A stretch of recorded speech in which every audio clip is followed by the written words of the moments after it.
right, welcome back, Synergy listeners. We are so excited that you're here, and more excited than that, we are excited that you're putting questions into the R2R app with Synergy. We launched that a few weeks ago, and we're really engaging with you guys in a really great way. And we've been getting questions from you guys on a lot of fronts, right? It's so interesting, the things that are coming in. And we want to honor those questions. So hang with us today. We may bounce around quite a bit because we're hitting these questions from every possible angle. But what I will say is, prevention is not optional. If you're in this phase of life, age 35 to 55 and beyond, it's no longer should I be, it's yes, you should be taking care of yourself in a way that's going to fortify your health, not just short term, but long term. We're playing the long game here. We want to feel well, we want to age well, not just for the short term, but for the long term.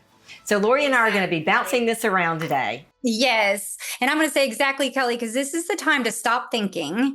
I'll deal with it when it happens and start thinking, I'm going to make sure that this doesn't happen. So today we're going to have a little bit of fun with answering some of those questions and seeing where it takes us. So hang on. Yeah. So Lori, what are the questions? Which question do you want to start with? Well, give me an easy one, right? So give me an easy one, Kel. So this is one that we hear a lot, and we're hearing it on the app, but I'm also hearing it clinically every day. Is, I used to be able to handle stress well. I could roll with pretty much anything. And now I feel so dysregulated. I get hit with a stressor and it not only knocks me down and off my game, and I may respond in a way that's just not very helpful, but it also makes me feel fatigued for a few days after. Like, what's up with that? Yeah. So I get that question a lot in the clinic too. And it's really interesting that this isn't just happening with our ladies that have been on a health journey for a while.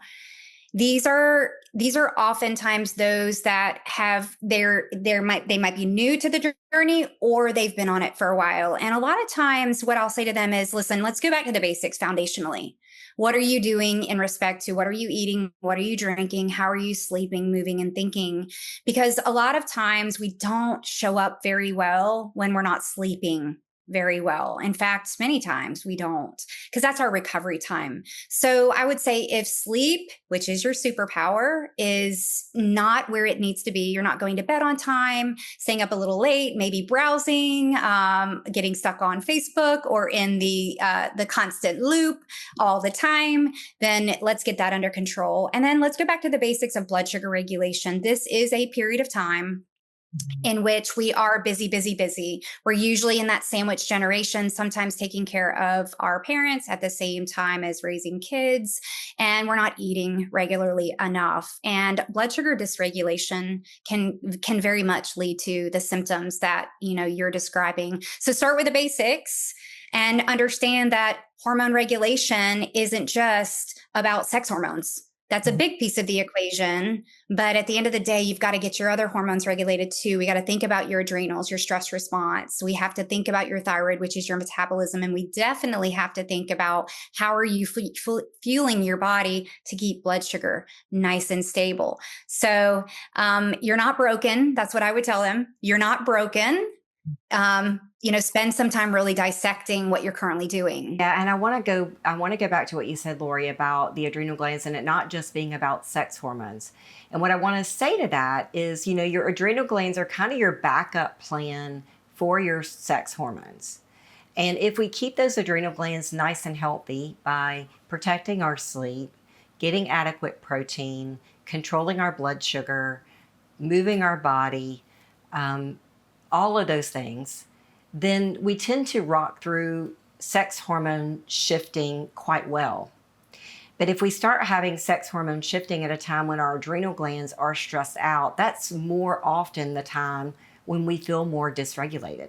We feel like we don't have a safety net. And in fact, you don't have a safety net in that situation. Your adrenal glands are not helping you to the degree that they could be helping you. So small things that we could be doing, I think about sleep and I think about the need for magnesium.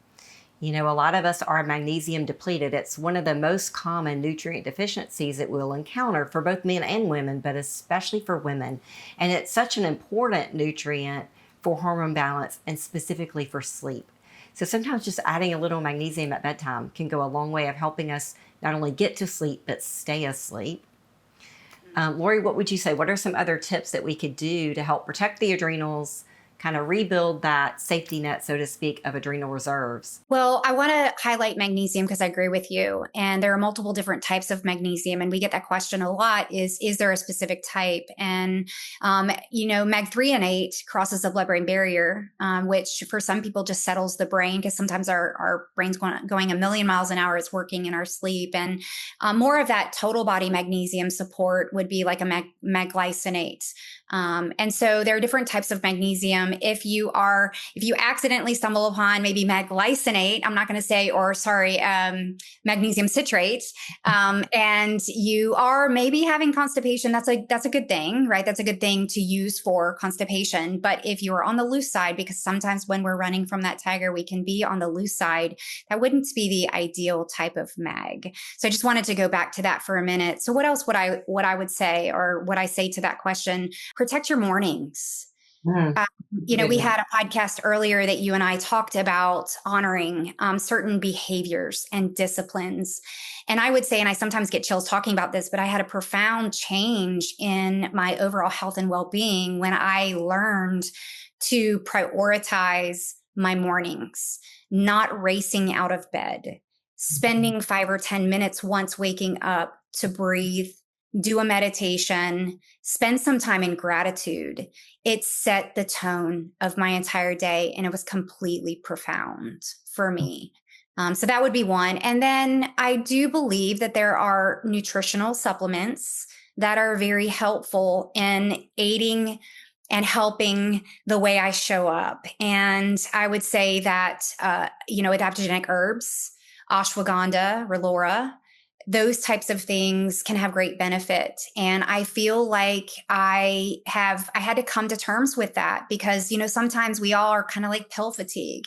I'm taking this and I'm taking that. And, we do have to sift through and figure out what's right for us. So I do find that the use of those are a game changer for me, especially during the work week, not so much on the weekend. So adaptogenic herbs, for you guys listening that haven't heard that term before, those are herbs that help support the adrenal glands. So they may upregulate for some people and they may downregulate for others. So they're going to adapt to what your body needs at that given time. And so that's the beauty in them, is you don't really have to necessarily know where you are in that cascade to know that they will be providing a little bit of a safety net. So I love adaptogenic herbs as well. And there's some great books about, the morning too, like Hal Elrod writes the book specifically around making your mornings amazing, right? So I do think looking up, you might have your favorite, devotional. You may have your favorite book. You may have maybe it's not reading at all. Maybe it's just running down a list of things that you're grateful for. But I would just really encourage looking at your mornings, because if that alarm clock goes off, which we know it's much better to get up to a body clock. So I would tell you, don't use an alarm clock if you're not using one. If you're using one, maybe not use it all the time. But if we are using one, that is really kind of over exaggerating that whole cortisol awakening response, that response that we get to wake up in the morning. So we have this cortisol surge, which is that stress hormone. And then what do? We get out of bed and it's almost like off to the coffee pot, right? And so then we are then adding fuel literally to the fire and really keeping that response high. And that sets the tone of our day. And I know when we met with Deanna Minnick, she spoke about getting natural light. So I would add that in, but we can't do everything, even if you just do one or two things to really make your morning amazing. And I want to go back to the alarm clock conversation, because I think oftentimes changing the ringtone, if you're using your phone, right, it's a ringtone that you're waking up to. If you've gone through a stressful event and your body is used to a certain ringtone, oftentimes it's helpful to change that to something really gentle, something fun and playful, and maybe turn the volume down. You don't need to be blasted out of bed, or you shouldn't need to be blasted out of bed. If you need to be blasted out of bed, we need to have a bigger conversation. That is right. Exactly. So the other question that we oftentimes get is, why am I not sleeping? What hormones are changing that are creating sleep disruption for me? Yeah, so some really start complaining of that whole sleep issue much earlier than what would be perceived to be perimenopause or menopause. Lots of different reasons why we start having hormonal shifts earlier. But progesterone is one of the bigger ones that we see. And it's profound when we do create a harmony of our overall hormones, not just one. Again, we are hormone balancing. We kind of go back to that over and over and over again. I think so many times people, it's all about hormone replacement. And I think you and I have taken a real stance about no, it's hormone optimization and hormone balancing. But progesterone is a key hormone that can absolutely create disruption to sleep. Not it's sometimes it's not even a difficulty falling asleep. In fact, people say I fall asleep fine, it's staying asleep, but other people will say it is falling asleep for them. So it could be both, but that's a major player. Yeah, progesterone is a major player, and progesterone supplementation can be beautiful for someone that needs that because it does provide a calmness, especially taking oral progesterone. Oral progesterone converts into a metabolite that is very calming to the brain. And so topical progesterone, I know you can buy that over the counter. It may help support progesterone in some ways, but it doesn't necessarily give you the calming effect. And so oral progesterone can be beautiful in helping to kind of regulate. And it is oftentimes the first hormone that gets dysregulated during that perimenopausal phase. Having said that, testosterone for some women is the hormone that gets dysregulated, right? Especially with birth control pill use. And even testosterone dysregulation can cause challenges with sleep for some women, I have found. That's right. That's right. And we would be remiss not to talk about melatonin in relationship to cortisol, right? So if we are, and this is something I hear a lot, I fall asleep on the couch. I'm so tired. Then I wake up and I walk myself to the bedroom and then I just can't go to sleep. What is that about? And you're getting a second wind.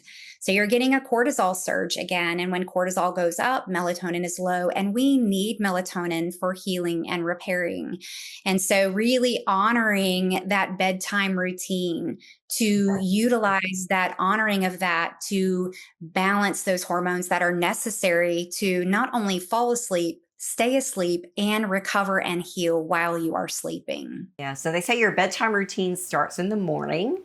So I loved what you said earlier about getting up and, if possible, getting outside and getting some sunlight exposure to the retina early in the day, because that primes the pineal gland to actually make melatonin. And then at nighttime, lights out, cold and dark is what helps you release melatonin. So cold is 68 degrees or colder, according to research. And so, put on the sweatshirt if you need to to get the temperature down. And then completely dark, no cell phone lights, no night lights, right? Any hint of light to the retina will disturb melatonin production for many people. And so really figuring out, what does that bedroom need to look like? What do I need to be doing activity-wise before bed?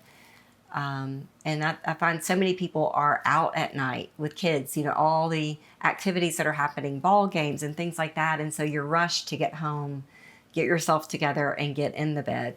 But as much as you can, set up that bedtime routine in a way that creates calmness and coolness and comfort. We always talk about the things that should happen in the bedroom. Should that be, a question that we don't really get that question, but we often have to talk about that question, is because I do think we our bedroom can become a workplace. It can become a place where we are having conversations that really should be happening outside of the bedroom. So really honoring the sacredness and the space of the bedroom for the two things you always say. I say the bedroom is for sleep and sex only. Everything else needs to happen outside that bedroom. That bedroom should be your sanctuary for safety and comfort. And if we're doing things like working in the bed, checking our emails while we're laying there, scrolling in the bed, we're just not allowing the sacredness to happen that really should be happening in that bedroom. So That would be my wellness wisdom advice, is get everything else out of that bedroom. Including the Wi-Fi routers and the TV and the animals. Yeah, animals are interesting. They can really disrupt sleep. And so people think it's cute. They've got a puppy and they want to love on that puppy and they want to sleep with that dog. But that dog's going to get old. So it's usually the elderly dogs, right, that we've trained to do that ultimately need to be getting up at night and need to be going out during the night. And we've allowed them to be in the bed. And that's just a hard habit to break once you start having that habit. So I would encourage you to think about the habits that you're setting up for your bedroom in the way of pets that would interfere with sleep, because that's, getting woken up 3 or 4 times a night with a pet is just not helping you. Hey friend, a quick pause from the episode. Lori and I want to make sure that you know about something that we've poured our hearts into. It's called the R2R app, Reset to Resilience, and it's your new go-to for real functional wellness that meets you right where you are. Inside the app, you'll find free monthly resources. There's tools, inspiring content that's designed to help you take your next best step. Not 10 steps ahead, just one. That's how real change happens, one step at a time. And if you're ready for more support, check out our full 40 Days to a Foundation of Wellness program. It's already helped so many women reconnect with their energy, their balance, and their hormones, and they finally feel like themselves again. Plus, we're getting ready to launch brand new monthly subscriptions starting October 2025 that gives you fresh, up-to-date content on the biggest topics in health and direct access to group coaching with us every month. So you're never going to be alone. This is for the woman who's done with just getting by and is ready to reset, rise, and feel powerful in her body again. So if that's you, download the R2R app today. It's free to get started, and your comeback truly can start now. Just search R2R or Reset to Resilience in the App Store or Google Play Store and join the community today. We can't wait to walk this journey with you. Now back to the episode. So what's that next question, Kelly? Okay, let me see. What other questions are we getting? We're tiptoeing into the sex questions, right? Tiptoeing into the sex questions. So one of the questions that we're getting is like, why have I lost interest?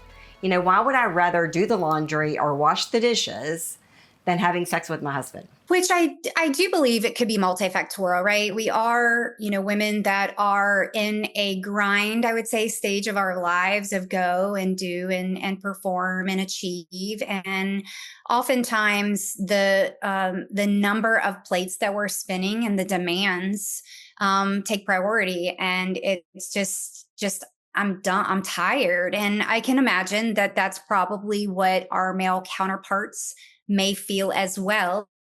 But for us, as we see a dip in hormones that also play into that, then we have a double whammy because we are busy and we are going and we're tired. We're hormone imbalance, which usually means not just sex hormones, adrenal hormones, as we just said, thyroid, metabolism, all of our hormones, glucose and insulin, which makes us feel fatigued and tired too. And then we compound that on a reduction in specifically testosterone, which is happening earlier and earlier and earlier. And so we're seeing this begin in some of our clients in their mid-30s. Are you seeing that as well? Seeing it even earlier than that. And some of that has to do with birth control pill use early in age. That birth control pill use will alter sex hormone binding globulin. And oftentimes, even after we stop oral contraception, that does not rebound. And as a result, even if we're producing enough testosterone, we're not utilizing that testosterone, and it definitely affects libido. There are other things. Stress response can affect the way that we produce testosterone. And so I do think that it's oftentimes not something, especially in the younger population, that's thought about too much. But it is something we need to be thinking about and asking about, like, has my cognitive function changed? Because not just we don't just think about testosterone for sex. We think about it for drive and motivation. And so if you're feeling like you just don't have the drive that you used to have, whether that's sexual drive or just productivity, I would be questioning, do I have enough testosterone? Am I producing enough testosterone? Am I using that testosterone well? And then, as you mentioned earlier, it is multifactorial. Our drive for sexual connection is multifactorial. if we feel like we're running from a lion all the time, running from thing to activity to kid event to work, the last thing that we're going to be thinking about really is sex. And so really thinking about how can I carve out space for that connection, and having some non-sexual connection is really important too. You know, we want to feel connected to our partner oftentimes before we will engage in that partner. So when I'm having this discussion with the patient, I'm oftentimes asking, you know, are you able, when you do connect, are you able to become aroused? And then are you able to have orgasm? And if those two things are intact, then we can typically fix the desire piece, or at least work around the desire piece, because that desire oftentimes for females does go down, and it's good to have open and honest conversation with our partner about that too. I was visiting with a couple in their 30s last week, and both of them were in the consult, which was really fun, and just having a really open and honest conversation about her letting him know, I still love you, I'm still interested in you, but you're going to have to get the conversation started. And if you'll get that conversation started, it'll be game on, right? And so it was really good. I think I would encourage all of you to have those conversations, because each of you will wax and wane over time. And if you just make it normal to have those conversations, then you can keep that spark alive and keep that activity going. And then don't be afraid to have that conversation with your provider. You know, dig into what are those hormones doing and what can you be doing to get balance there, because it's an important part of your life and your journey. I love what you said about normalizing the conversation, because I do think that some of us grew up in a period of time in which those things were just not talked about. And I'm happy to see our younger generation being willing to have those conversations. And I don't necessarily think it's an age thing. I think it is more well accepted, but we do have to create a environment that it's not taken personal. Right. It really isn't, because it's not. It is a season to which we're going through, and taking it easy on yourself, and recognizing that too. You also highlighted, or I think you insinuated, non-sexual touch and non-sexual time together. And I do want to just reiterate that, you know, women, the whole book, right? Women are from, you know, whatever, Mars, men are from Mars, women are from Venus, right? We are different. We're just different, you know? So for us, we really, as women, we do have to have certain things have to be kind of aligned, if you will. And being able to have conversations with our spouses around how to create some things that they could be doing to kind of set up, and same vice versa. Things that we could be doing to get them in a state of mind of readiness for that too. I know they seem to be quite ready all the time. Sometimes we feel that way, right?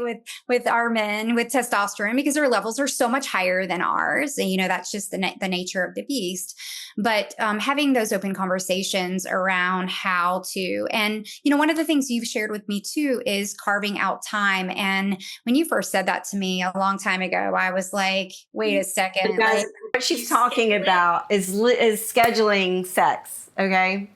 So I do believe, because I'm a scheduled person, like I'm just a scheduled person. I'm very scheduled. I don't know how else to say it, but I do think it helps, because even if we choose not to, we're both showing up with an intention of being together and having fun and playing, whatever that looks like. Right? However that looks.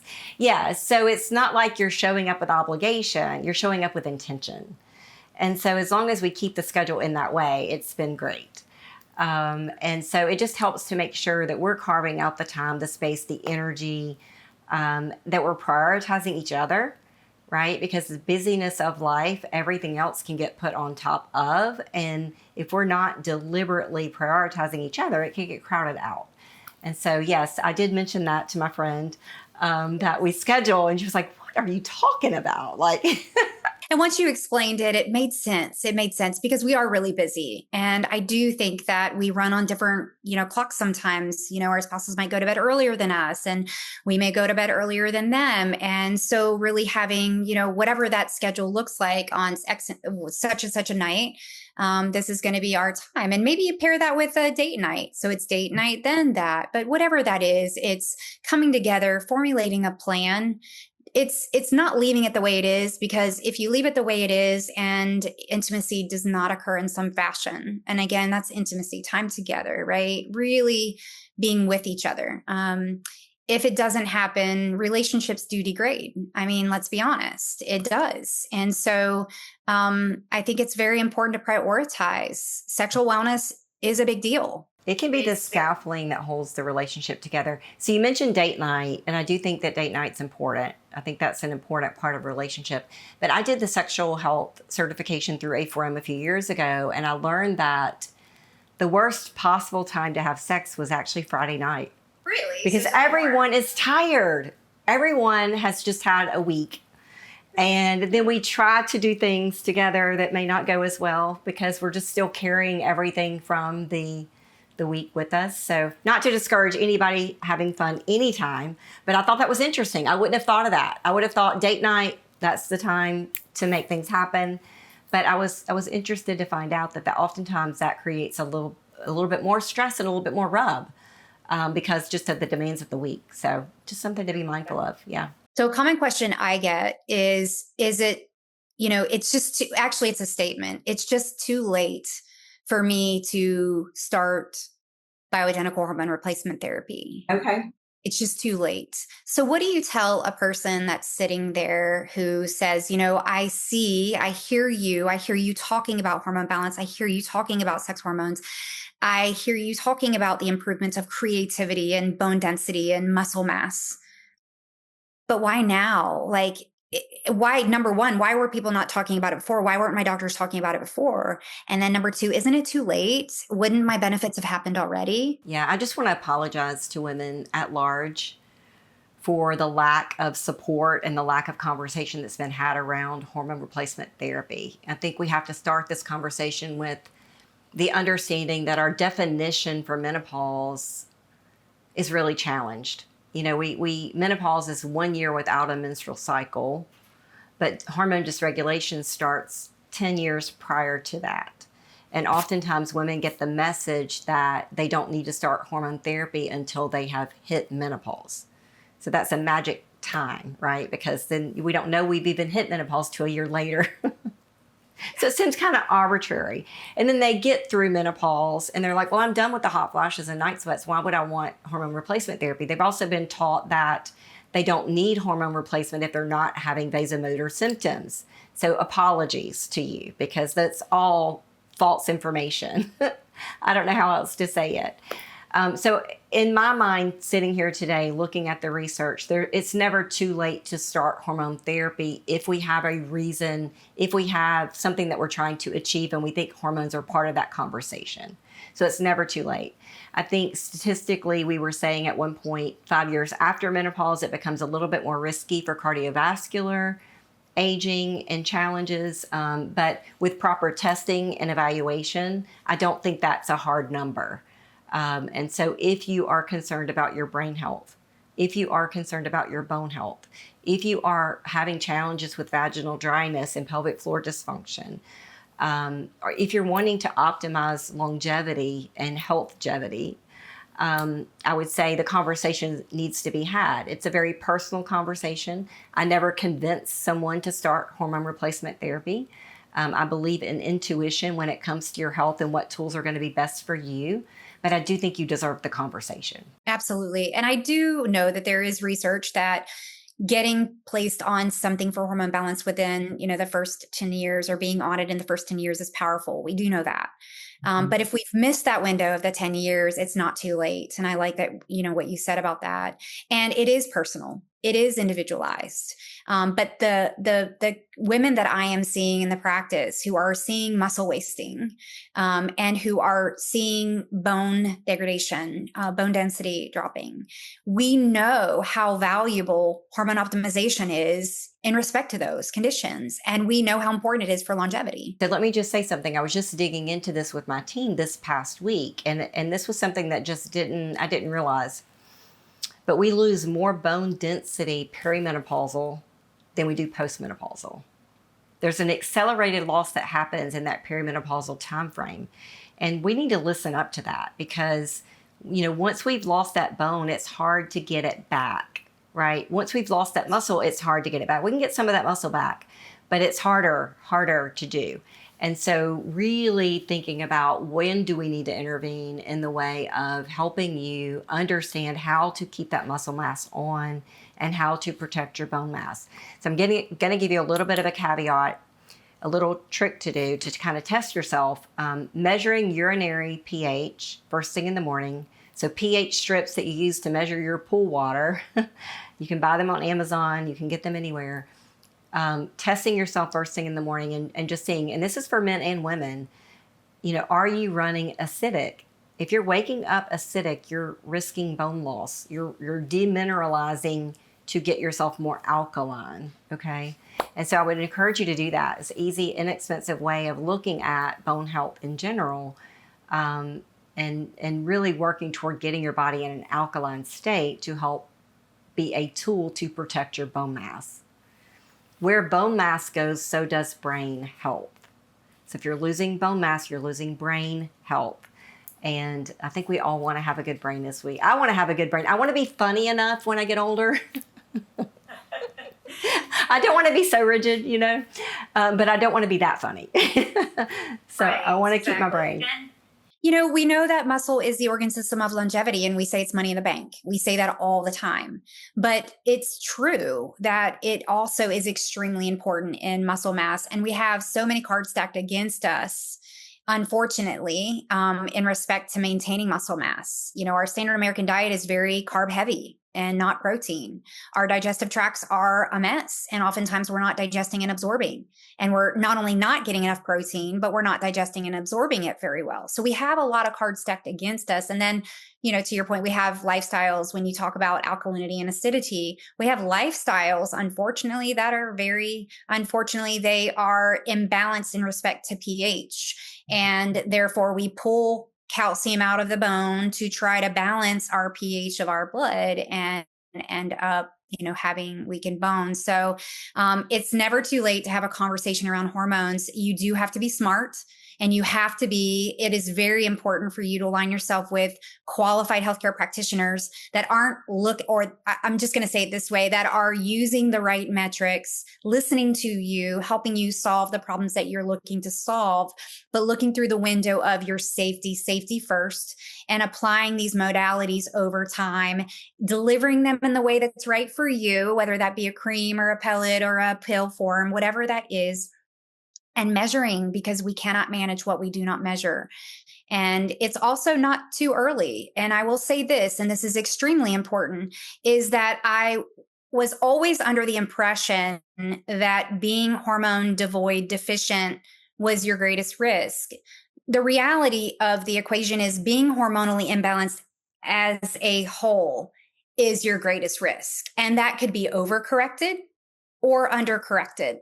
And so you're just as great of risk being overcorrected. So that's, again, qualified healthcare practitioner really working with you to balance them and doing the right testing to help make sure that the right recipe is being used for you, because that will change. That should change. It's not like set it and forget it. That's another question we get all the time is, am I going to be on these for life? And is it the same dosing? Because now that you set me up on my plan, now I can go see so-and-so primary and they'll just keep writing it for me. Do you get that question? Yeah, I get that question. I get that statement a lot. And testing over time is really, really important. When we're doing our testing, especially for women on hormone replacement therapy, I always want to take like a 30,000 foot view of how are these hormones communicating with each other? And then what are they doing in your body? And that takes a variety of testing, right? Blood sugar testing, body composition measurements, and then oftentimes Dutch testing, looking at cortisol levels, looking at sex hormones, how they're being metabolized, looking at organic acids for nutrient balance to make sure you have the right nutrients to help keep those hormones balanced, and looking at oxidative stress markers for cancer risk. And so there's a lot that we want to do in the way of measuring so that we're keeping you safe, but also helping you live a vital life. The other question that I get a lot, Lori, is, why I'm eating the same way, I'm exercising the same way, but all of a sudden I have this muffin top that just will not budge. What gives? Oh, girl, yes, we do get that question, don't we? So, that again is multifactorial, right? But you have to start peeling it down.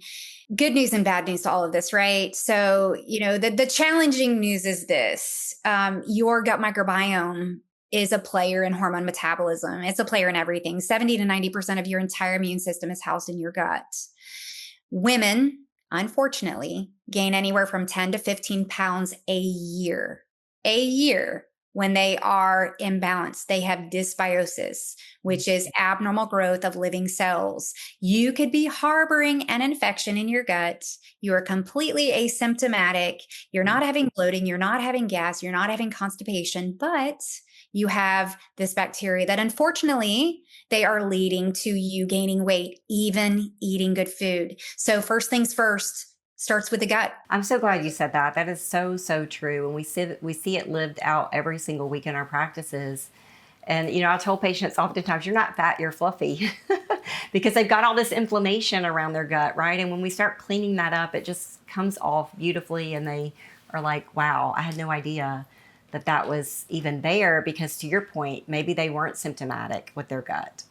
Sometimes they are. Sometimes they're having reflux. Sometimes they're having gas, bloating, especially bloating, but sometimes they're not. And they would never think that the gut is the problem. But we metabolize our estrogen primarily through our gut. And especially if we're not getting enough fiber in our diet, we don't offload that estrogen very well. And as a result, we recycle that estrogen. And as a result, we have weight gain, especially visceral fat weight gain. So testing is key first, right? Looking at the gut. While at the same time, I do think that because of our lifestyles, we have a multitude of environmental toxins. We say, genes load the trigger, but our environment, our genes load the gun, but environment pulls the trigger, right? So, it is really, really important for us to look at our environment and take a period of pause. You and I have worked a long time on developing a metabolic reset program in which we walk people through a period of time where they deload their body. And we're careful not to say detox. It is somewhat of a detoxification, but the reality is it's more of a deloading, pulling things out that need to be out, putting things in that need to be in, and supporting their body's capacity to take out the trash. And so if a person hasn't done that for a period of time, that's where you need to start, right? So you do the testing and then walk them through a period of time in which they're resetting the body, because that gets them back to some of those basics, right? What you eat, what you drink, how you sleep, move, and think. Because sometimes we think we're doing everything right. And how many times have you had them do a diet log and they're getting a lot, their imbalances of their macronutrients, right? They're getting all these carbs and they're like, I didn't know. And I'm like, log it. Yeah, I'm laughing because I had a patient come in last week who I have seen in the past, haven't seen her in many years. And she was telling me about these healthy cinnamon rolls that she's eating. And she was dead serious. That she was having a healthy cinnamon roll every morning, and she did not know why she had gained 10 pounds. And so I was like, tell me a little bit more about this healthy cinnamon roll. And so just not realizing the effect of carb loading in the morning, and then lack of activity during the day, right? It was one small change that she had made, but it was an organic, homemade cinnamon roll. So in her mind, it was healthier than, so they were right? They're healthier than, right? Healthier than what she would buy at the store, 100%. But it wasn't what her body needed during that time, right? Yeah. And so just an interesting conversation. So I do believe in food logging, because otherwise you may in your mind think, I'm doing the right things. I'm not overeating, right? She wasn't overeating, but perhaps it's not what you need for this stage of life. That's right. So if we get back to the basics after, the conversation, it is multifactorial. It does begin in the gut. So testing is important. Doing some hormone testing is important. Inflammatory markers important. Getting back to deloading the body and resetting it. And then doing a food log and kind of looking at, do I think that I'm just doing everything right? Or am I really, right? It gives us the time to really go back and do that. And then we have to really think about sleep, because I can tell you personally, and you know my story, being fully transparent, is you could be doing everything right, and not sleeping And it's just Appetizer. you're not going to offload body fat. I'm sorry. It's not going to work. And if you're the first person, please look us up, let's do a little study on you, because I don't think we're going to find one person like that. Right. You're not going to do it. So cortisol dysregulation can lead to that mid-abdominal weight gain, right? Stress. So as Lori mentioned, having a dysfunctional gut microbiome is a stressor to the body. Not sleeping is a stressor to the body. Over-consuming toxic, burden, or sugary foods is a stressor to the body. And those things stimulate overproduction of cortisol or dysregulation in cortisol. That can lead to mid-abdominal weight gain. That's very problematic. Absolutely. And muscle loss on top of that. And muscle loss. Yeah. So the perfect storm. Mm-hmm. The perfect storm. And for you, your symptom may just be that muffin top, right? But what's happening, it's like the iceberg. There's part of what you see, which is the muffin, but what's underneath is the greater challenge, because all of that leads to inflammatory, or inflammation is the primary driver of disease. But at the really root of that, and what's happening, is your immune system dysregulation.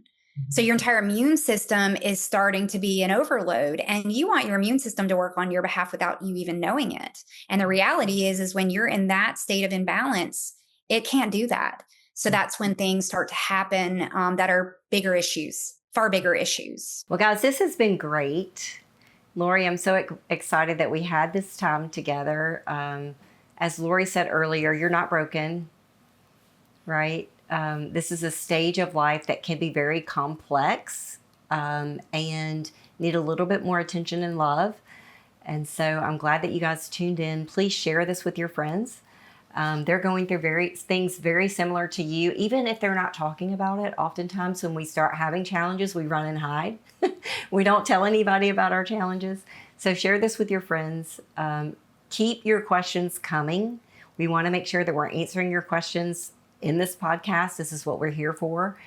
And keep just being wonderful. And it was so awesome to have a day like this, to just have some fun at the same time as address very common things that are happening to women our age, as well as our children and older than us. So as Kelly said, keep the questions coming. You can put them in the chat of the podcast as well, and share our app, R2R, Reset to Resilience. We would love to have you. This is women helping women survive life, and really give you tools, tips, and strategies, real life, from wise women who've been in the trenches for a very long time, working with other clients and patients to overcome these challenges and to live their best life. So join us there. The Synergy Podcast is for general informational purposes only and does not constitute the practice of medicine, nursing, or other professional healthcare services, including the giving of medical advice, and no doctor-patient relationship is formed.